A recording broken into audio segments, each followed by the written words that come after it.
journée très confuse qui avait pourtant bien commencé avec la concrétisation d'un accord pour la reprise des évacuations. Évacuation non seulement des civils d'Alep-Est, mais aussi des civils des deux villes de Foua et Kefraya, qui sont ces deux villes à majorité chiite situées en territoire rebelle et qui sont assiégées par la rébellion.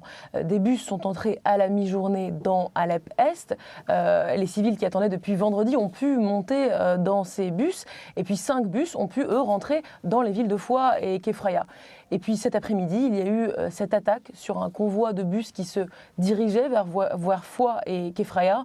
Une vingtaine d'hommes armés ont tiré sur ce convoi et ont incendié les bus. Il y aurait d'ailleurs un chauffeur qui aurait été tué dans ces tirs.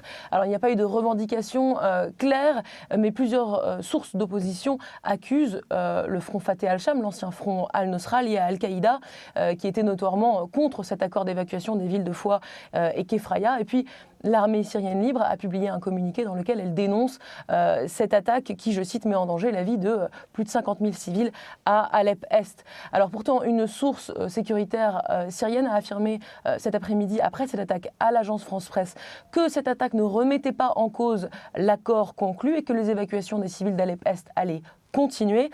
Alors si ce soir on sait que les civils à Alep-Est sont bien montés dans des bus à la mi-journée, que ces bus ont quitté la zone d'évacuation, on ne sait toujours pas où ils sont vraiment. Est-ce qu'ils sont arrivés en zone d'opposition? Des sources civiles et activistes d'Alep-Est font état d'un convoi coincé dans le corridor de Ramoussé depuis cet après-midi avec des femmes et des enfants sans eau, sans nourriture. Mais encore une fois, sans Internet mobile, il est très difficile d'en savoir plus à ce stade. Il faudra certainement attendre demain.